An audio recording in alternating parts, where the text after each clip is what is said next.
So we got 4 of these to be doing. So let's have a look. This first one, do we got questions on that?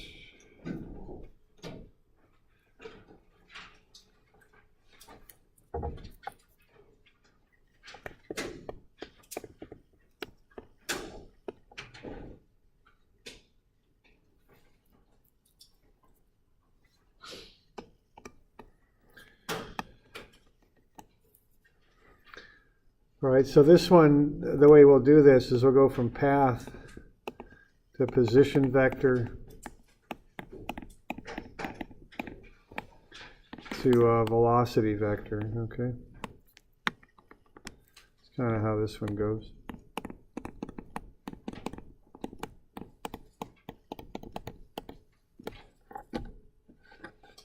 Okay.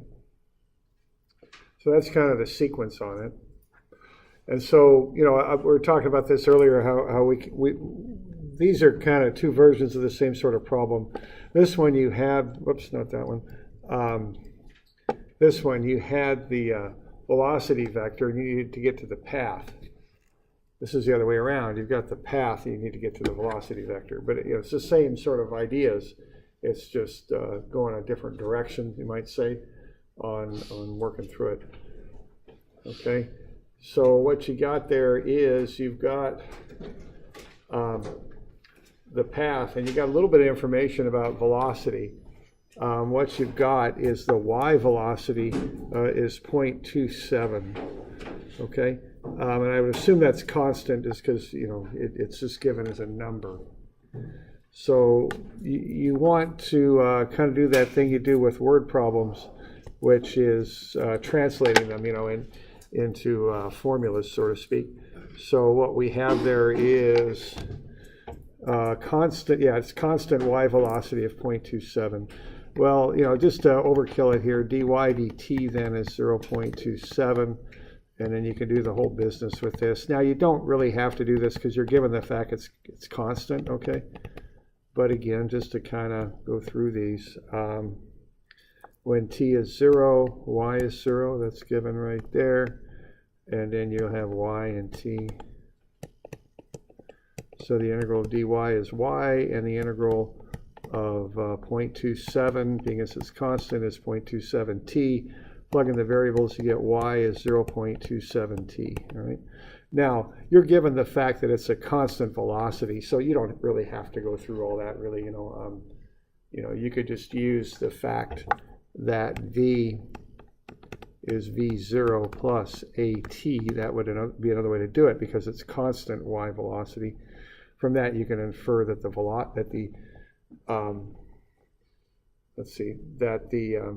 I guess that wouldn't be the way to do it, would it? Wrong equation, my bad. It'd be s equals s0 plus, there we go, v0t plus 1/2 act squared. You could do it that way too. And what you're given is that it's a constant y velocity. That would mean that that zeroes out. So you would have y, which would be s. We're just looking in the y direction, would be 0 plus 0.27t. So y equals 0.27t. Okay. So you can do it either way. You know, the calculus way on the left is the more general way that you would have to do if you didn't have constant acceleration, but the one on the right is fine too.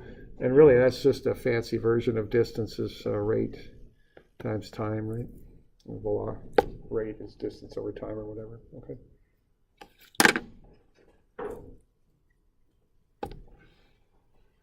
So somehow you want to get to that, all right?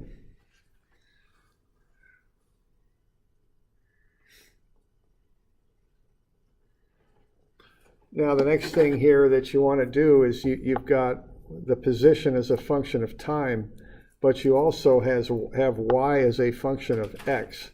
So what you can do there is do 3x to the 1/2 is 0.27t. Okay? Because what you want to do there is find the x velocity. So what's happening here is we've just got a particle in a pathway, and the bar is pushing the particle. So then the bar moves up at a straight 0.27. So that'll just keep pushing the ball. And notice on account of the shape of the path, that x accelerate, there'll be an x acceleration, the x velocity will get bigger. All right, so you can get to that, and from here, what you can get to is x is equal to 0.0081 times whatever the time is.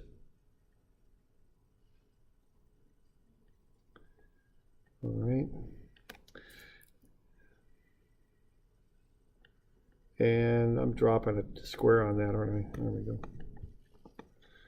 And then from that, you can get to the fact that Vx is 0.0162 times whatever the time is. So x is 0.0081 t squared, so Vx is 0.0162 t.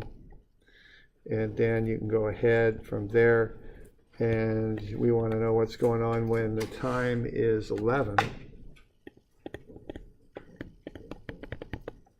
You can get Vx,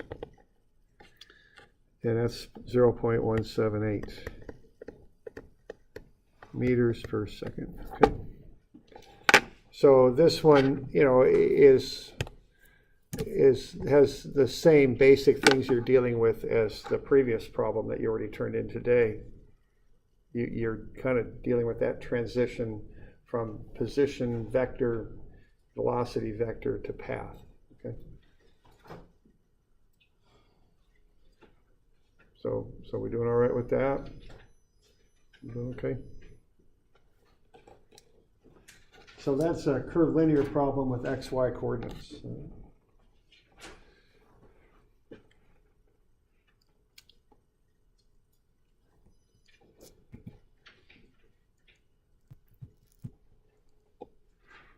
All right, now the next one here is a trajectory problem. There's two parts to it. Part one, you're given the angle and the speed, and you want to see how far the particle will go. All right. Now, when you see that and you recognize it for what it is, you know, it's a trajectory kind of problem, what you want to do is to vectorize these, okay? Because you're dealing with motion in the x and y directions. There's a y acceleration, but in this case, there's no x acceleration. So the thing to do on this is to handle both variables separately, okay? And essentially what's going to happen is you're going to have the y direction as a timer that tells you how long the thing's in the air, and then you'll use the x direction to kind of see how far it will go. I mean, that's kind of what's up here, okay? That's the deal. Okay. So what you want to do first off is vectorize the motion, okay? So you want to get the velocity in terms of vectors, and that's going to be 1.06 I. And then, of course, it's going down, so negative 0.563 J is what I got when I vectorized it, okay? Now I'm just taking the angle and the speed and doing some trigonometry on that, just like I would with a force vector in statics. Same thing, okay?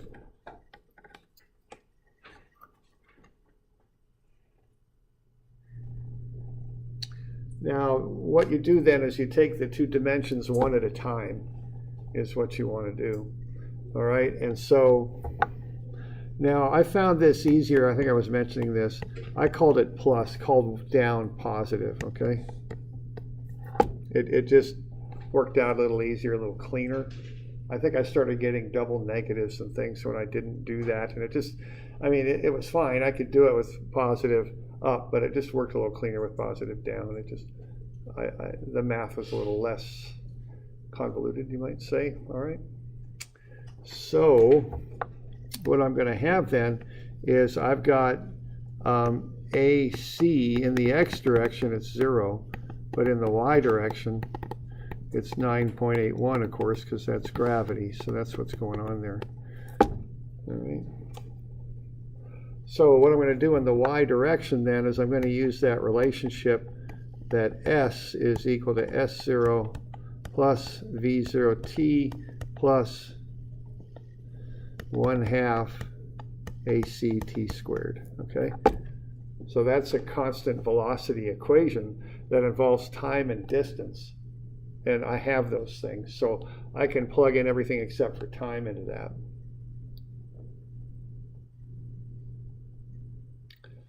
Now, calling positive down, that allows me to say that 0.8 is 0 plus the y velocity, 0.563, times the time, and then plus 1/2 times 9.81 t squared.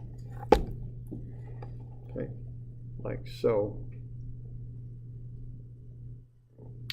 And what I'm able to do with that is get that into a quadratic. And that's 4.905 t squared. And then plus 0.563 times t, and then minus 0.8, and that equals 0. That's the quadratic.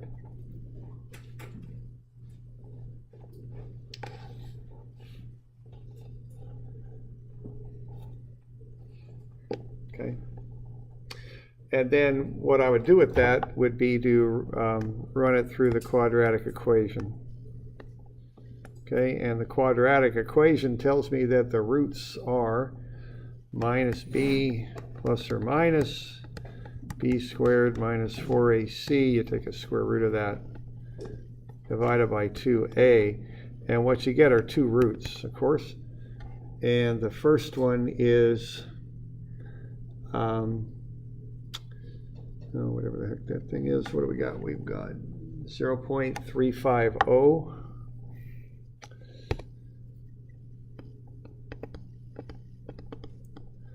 And the other one is negative, and that is negative 4.65.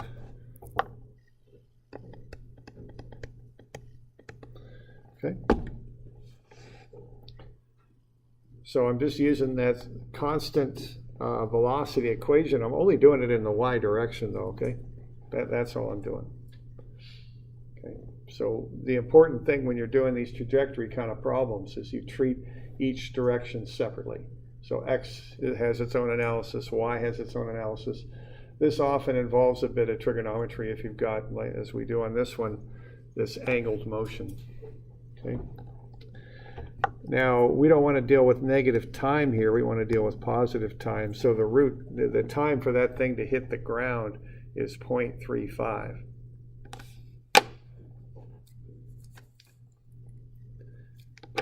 So then what you would do would be to look at the x direction, and you're interested in the distance. And so I guess, to make it very kind of a formal approach, we'd have s equals s0 plus v0t plus 1/2 a sub ct squared. And of course that's going to zero out, and s0 is 0 also. So what you get is just the distance is the velocity times the time. I mean, that's basically what you end up with, right? And I'm probably overkilling that. I mean, it's just, that's a pretty basic relationship. And so what you know is the thing is in the air 0.35 seconds before it hits the ground. And then based on vectorizing the velocity there, it's 1.06 meters per second. So based on that, you can find the distance, and it's 0.371 meters. Okay, so that's part one.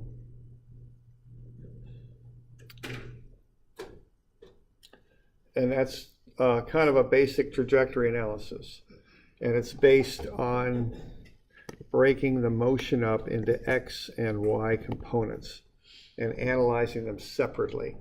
So a good example of that would be right here. That kind of looks like, hey, wait a minute, AC isn't 0. Well, it is in the x direction. Okay, that's why that's zeroed out. The only acceleration is in the y direction. Yeah. What are we going to use the 1.2 for? The 1.2? That's when we vectorize the velocity. So that's the magnitude of the velocity. Use trig and the 1.2 to get to that vector form of the velocity up there. Oh, gotcha. Okay. All right. Other questions on this stuff?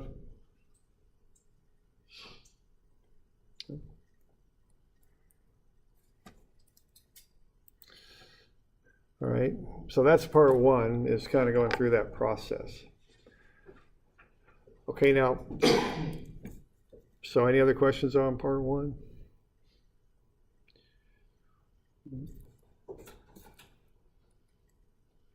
All right, now, the one thing I notice about this is notice the steps. Step number one for this, when you go through this,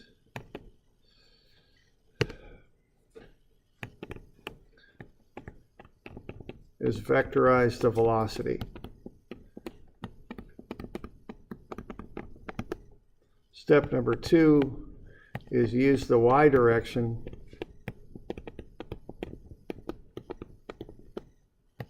to find t.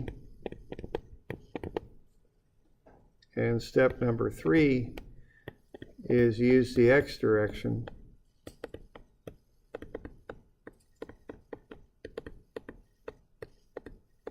and the time to find x, or the distance, s sub x, I guess we could call it. S being displacement. So those are the three steps that we went through to accomplish this, all right?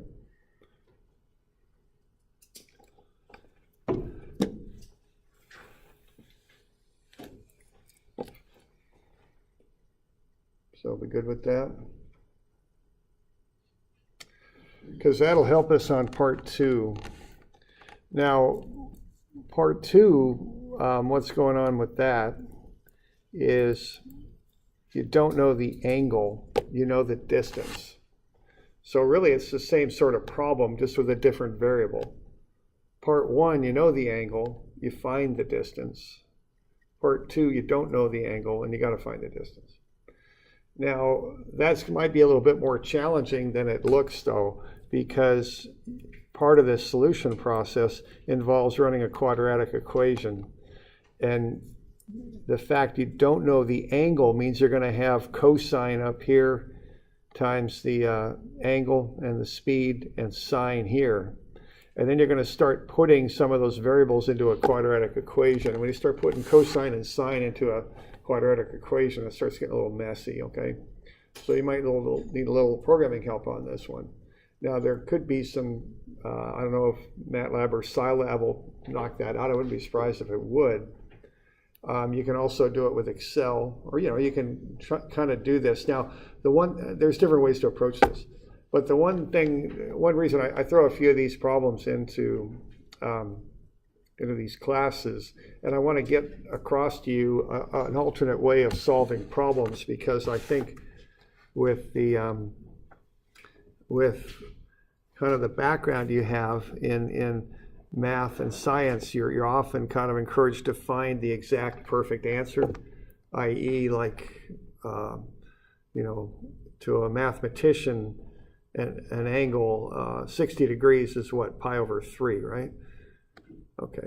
Well, as an engineer, I don't know what pi over 3 is. I can't tell a machinist to cut an angle at pi over 3. They're not going to like that, okay? So as an engineer, I look more at numbers, you know what I'm saying? A little different than as a mathematician, a scientist would look at it. And it's all good. I mean, we're kind of doing different things, right? Scientist wants to know why, and they want exact answers, and they want to know why, theoretically.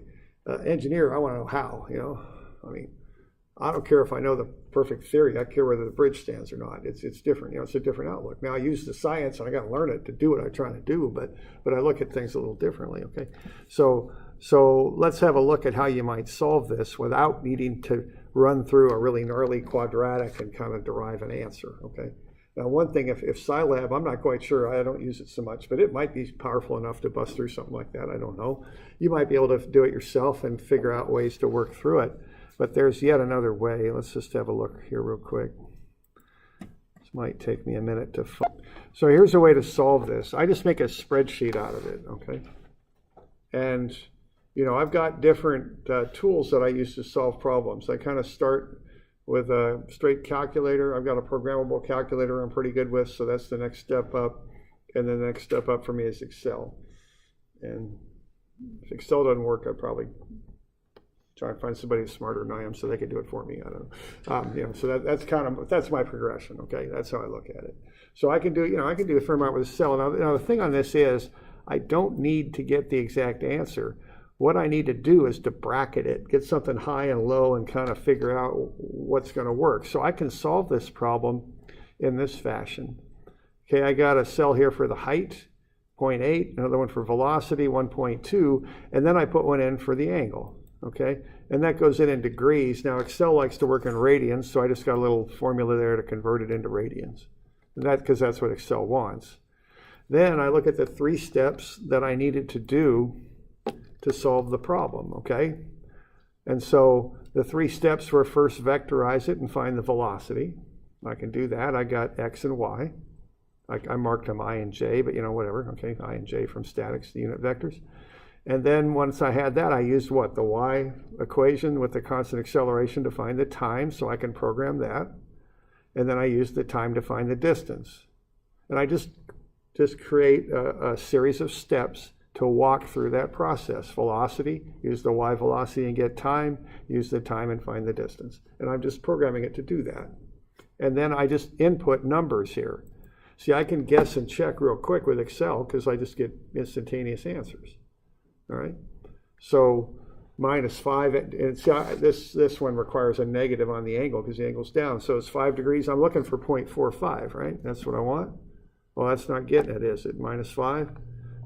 Okay, let's see what else I got. -20, let's put that in there. That do it? Nope. So I'm somewhere between -5 and -20, right? And I can just keep throwing numbers into that. And see, the advantage here is, of course, you get the answer out, bang, okay? Now, if you want to get tricky and you start programming this, what you do is you take your answer out and use it to adjust your assumption and do a little loop, you could do that too. Then you put a little statement in there, an if-then statement. I don't know if they still call it that, but if your error is under a certain amount, then you kick out of the loop and you get your answer. I mean, that's the way to really automate this.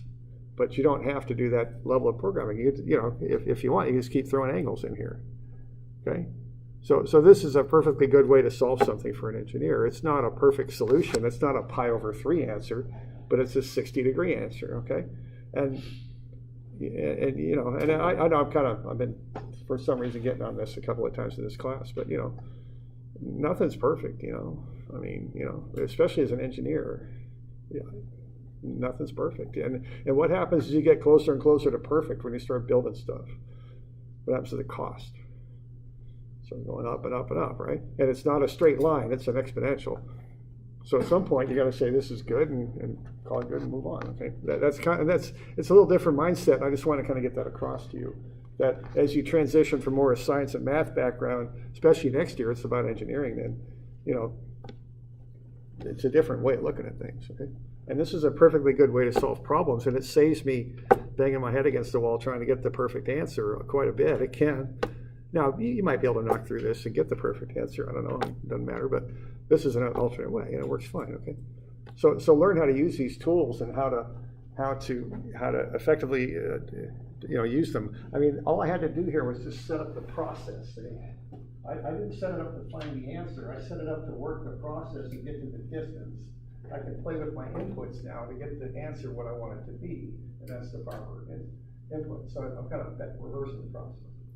I think there's a thing under data where you just click, it's like, as if, and it literally does it for you. Okay, I wouldn't be surprised. Okay, Yeah, I'm not if you just click the data tab, it's right there. Okay. I've done it before. Have you? Okay, great. And use these tools. I mean, on the job. I mean, yeah, by all means use them. I'm not a real great. I'm not that great with Excel, honestly. But it might have changed somewhere. Okay. Yeah, but these things are getting more and more powerful, and they got more and more tools in them. It's just a guessing check. Yeah. Okay. Sure. And just learn how to use those things because any way you can solve a problem is good. Is when you're working. I mean, any effective way you can do it is great. Okay. But I guess the point here is you don't have to get the perfect answer. You just got to get a good answer, and you can work it backwards. And it's a very good way to get an answer to a complex problem. The harder those problems get, the more these tools are worth to you. Okay. So we good on that? And the other thing is, you know, I've run into this before where I didn't quite know how to do one that had a lot of variables in it. For me, I deal better with numbers, okay? So what I did here, I purposely did this. I gave you one example to do where you plug in numbers. And that, see what that does is that tells you how to set up your programming. First you vectorize it. Then you do this equation and find the time based on the y velocity. And then with that y velocity, you find the distance. That charts out how to do it, see? I can work through that better for some reason than more generally. I can use that to program it now, okay? And also, it's a nice way to check, because after you write your little Excel thing, if you plug in 28 degrees, what ought to come out of your programming is 0.371. That's a perfect check on whether you set it up properly, okay? Okay? So, you know, that's a good work skill, you know, to be able to do stuff like that. All right, so we got any questions on that one on part 2 or one? So if you do use this or MATLAB or whatever, just plot up the page, you know, just give me a screenshot of the page and turn that in, okay? I don't need the code, I just need the page that did the calculations, print it up and turn it in. Okay. All right.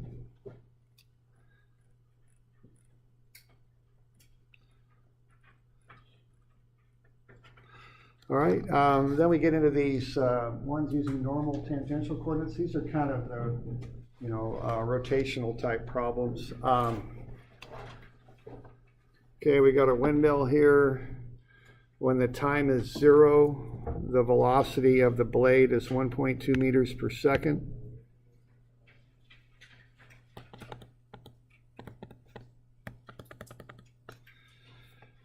Okay, the velocity of A then increases at a constant 0.23 meters per second squared. Find the magnitude of the total acceleration of point A at t equals 3 seconds. All right. So we got any questions on this one?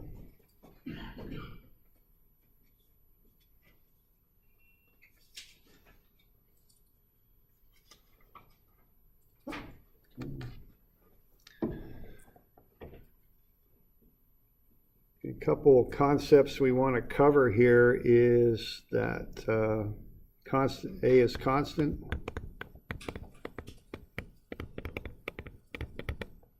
So you want V3.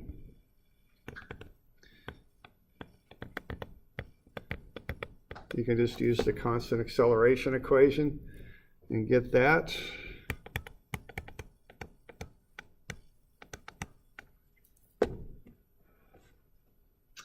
Okay. Then you want the total acceleration. Now, if that's a vector, that's going to equal the normal plus the tangential. Now, we're just looking at scalars here, though.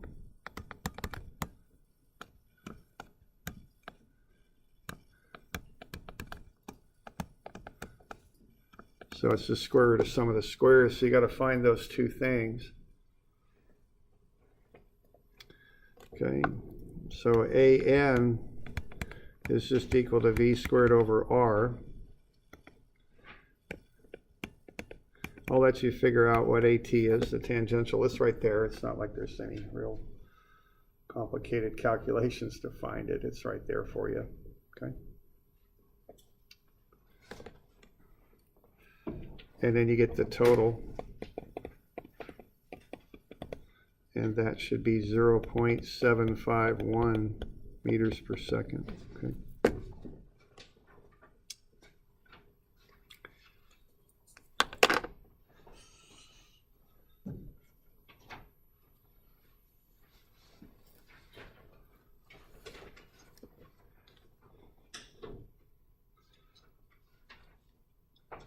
So we're doing all right with that? Okay. And the concept there is to find this couple. There's two kind of important pieces. The first is this idea here that the total acceleration is the sum of the normal and the tangential. and also that the normal is v squared over r. So if you've got the velocity of an object going in a circle, and you know the radius, you can find its normal acceleration. Okay, so you know, I don't know where that blade is at t equals 3, but let's say it's up there. It's probably further, but anyway, what you would have would be that normal acceleration doing that and the tangential doing that, right? That's the picture you want to have in your mind. So anytime something goes in a circle, it accelerates inwards towards the center, and it also may or may not accelerate along the perimeter tangent to the curve. Okay. All right. Okay, this next one here, all right, car travels around the circular track, velocity then increases. Okay, now we want to get used to how this stuff is worded. What does that statement mean? I mean, how do you translate that into an equation? Yeah, okay. That's a very common phrase. The velocity or the speed increases. That means the speed's changing. In this case, it's getting larger. That means there is an acceleration. So that you want to kind of, when you see that sentence, you want to realize the significance of it. So if the velocity is increasing, that's a tangential acceleration. Okay, and what a tangential acceleration is dv dt. Okay. And that's just such a common way of wording that. You want to get used to that, and that should be kind of a real tip or a trigger or whatever the heck you want to say. I mean, when you see that sentence, you should immediately be able to get to that, what I just wrote down, okay? And then the other thing is the sentence above that, again, is a very common way of writing things. At time equals 0, the velocity is 3 meters per second. You also see it here, okay? They're the same thing. When you see when this happens, that often, maybe not always, but it's very commonly relates to the limits on your integrals, because it's telling you two things that occur at the same instant. So they go together, all right? That's why it's worded that way, all right? So you should be able to work through that, and you want to know what's going on when t is 7, right? Okay, so the velocity at 7, that means velocity at 7 seconds, is 5.94 okay, meters per second. And from there you should be able to get to the normal acceleration at 0.392.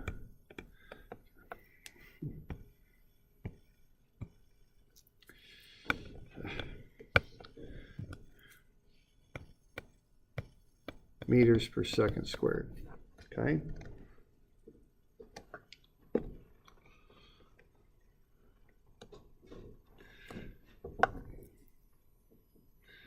And then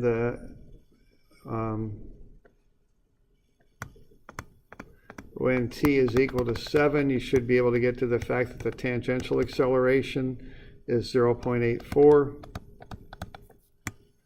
And so the total acceleration then is just a vector sum. So that's 0.927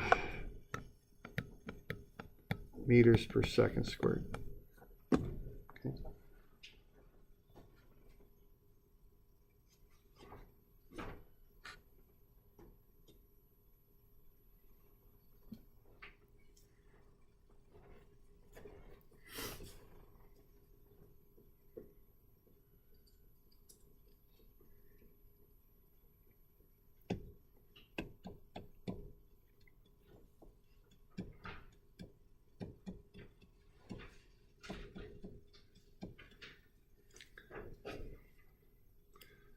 So we're doing all right with that? And that should be something, that's pretty common in dynamics to work through something like that. So, we just want you should be able to kind of knock through that one. We've done a few of those. So, okay. So we good with that? All right. So that's a run through the stuff that's coming due. All right.